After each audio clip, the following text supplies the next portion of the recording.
Now we could talk about quarantine, or we could talk about ants. Hey guys, welcome to episode 1 of I Have No Clue What This Is, where the date is the 65th of God knows when, and the time is the concept of time and space no longer matters. With so much happening in the world and social media playing a really big part in getting people news, I was thinking, what if one day social media made it so that ants became really important and ants were dying rapidly? How would people react? So let's think about Indians, right? They'd be like, okay, so I think there are a lot of ants in my house. I'll put some sweets and all there. Let them come, I'll capture them and I'll sell them for a lot of money. 500 rupees one ant, 500 rupees white ants, black ants, red ants, all ants, 500 rupees. You get what I mean. Then we have the Chinese. Yeah, take picture of this antler. This beautiful antler. We manufacture designer ant and send to everywhere. Then we have the feminists. Can we talk about how 60% of the ants dying every day are female? Rights to female ants. Female ants do not deserve to die. Let's protest and break buildings. Then we have the Americans who react to this. I actually saw an ant crossing my, oh my god, it's too tragic. I saw an ant crossing my room and it died. Oh my god, I can't even, I need therapy or something. I'm in trauma. Please, I can't talk about this anymore. Then we have the English. Oh, the English. Good, I might know it. That's Australian. Good day, sir. Oh, it seems like an ant has crossed our table. Isn't the social media talking about this recently? I don't even know what I'm talking about anymore. And moving on. So I was talking to my dad the other day about a bunch of stories from when he used to work in Assam in Coca-Cola. So a colleague had come into the company and was like, hello sir, so we went to the place and they made us sit in this hole. It was a nice big hole, 6x6 hole, and we had to wait for a long time, but since they were case customers, we had to be a little bit patient. Was Cash and Hole was Hall because he had a Gujarati accent. So you were saying they made him sit in a 6x6 hall. It was a big hall, and the case customers were cash customers. My father also spoke to me about this driver that he had who was known for his atrocious driving, and he was running towards my father one day and he was like, Sergi, these people are chasing me for money and all that. My dad was like, hold up. What happened? What did you do? It's like, Sergi, nothing happened as such. Just one small goat came into the middle of the road. Remember, not my fault, okay? Randomly out of nowhere it came and its mouth got a little squished. It's still fine though. Why are they chasing me for money? I don't know. What do you mean the mouth got squished? Sergi, it came out of nowhere, so I couldn't turn fast enough. So I went over the mouth and the mouth is a little squished and the face kind of got broken. Still fine to eat though. It's still fine to eat. Not my fault, remember.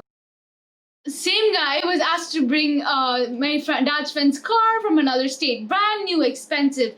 I don't know why they keep making the same mistake over and over again by having the same driver. Here goes. So middle of the 4-hour trip, he calls my dad's friend and goes, Sergi, one small problem has happened. What do you mean one small problem? Is my car okay? Sergi, nothing to fear. I am fine. I am okay. I'm not dead. What do you mean you're not dead? I don't care about you. What happened to my car? Sergi, nothing happened as such. Did you hit another person? Is someone else dead? No, sir. I hit nobody. Did you hit another car? No, sir. Nothing like that. Did you hit another tree? Any scratches on my car? No, sir. I did not hit a tree. No scratches and all on your car. Just a small dent. Where do you mean? What do you mean dent? Where? If you didn't hit anything, where's the dent? Sir, everywhere. On the left? Yes, sir. On the right? Yes, sir. What do you mean everywhere? What happened? Sir, look, it kind of went under a hill and started toppling and then it fell into a ditch. So now it's kind of squished from everywhere. Yeah, it was a brand new car. Speaking of tragic accidents, let's talk about me. Oh, darkness, my old friend. I.e. someone who gave birth to me, i.e. my mom. Was that a transition? Yes, it was. Let's talk about my mom. See, my mom is amazing. But she has a 3-second rule. It's the rule where you have to do whatever she's asked you to do within 3 seconds. And if you surpass that time limit, something horrible and unimaginable will happen.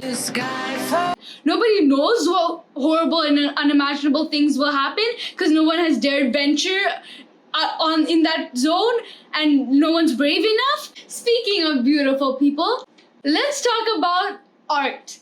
So you're telling me within 7.5 billion people, around how many countries exist? So around 200 countries, you're telling me there's one idea of scenic beauty? 2 mountains, one yellow sun in the middle, 2 clueless birds that don't really look like birds, 1 blue sky, 1 river, 1 house, 1 door, 2 windows, and 1 chimney.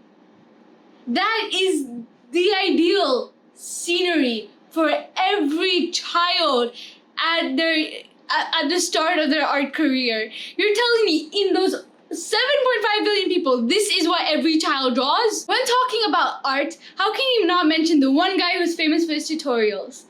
That's right, Bob Ross. When you watch a Bob Ross tutorial for the first time, you're like, oh, he makes it sound so easy. I can probably do this. All you have to do is crisscross and you've got a sky. Then you do this and you've got a lake. Then you put a little dot there and then you do like a little bit of thing.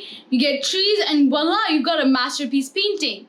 But for some reason, his crisscrosses are better than my crisscrosses. His splashes are better than my splashes. Now, I do not understand how that can be because you cannot practice a splash or a dot. It has to be the same. You can't have a better dot. When you see a menu at a restaurant and they have chef recommendations, doesn't the chef recommend other stuff? It's like saying, well, I can make the other things, but I would not recommend you try them.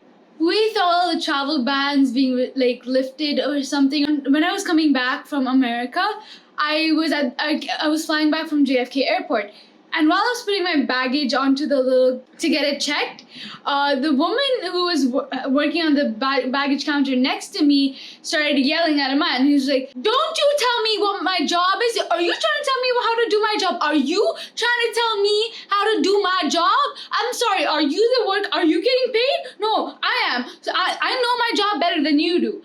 Now, I don't know if that accent is offensive or what I just said is offensive. I'm Indian. I'm unfamiliar with the concept of Americans are better at being offended than we are. The whole concept is still foreign to me. Anyway, so this reminds me of my time when I was across the border from Hong Kong to Shenzhen. So while I was in that massive line that would have probably taken days to get to the front of, thankfully I was an exchange student, so I skipped the massive line. I was reading the rules and regulations, terms and conditions on the back of the sheet of the immigration paper, and it was like, aliens cannot do this, aliens must not do this. And I was like, good thing aliens only invade the US and not here, am I right? Aliens they're talking about is me, or people coming from outside of China. Wow, they're gonna have a surprise when they go into Area 51, am I right?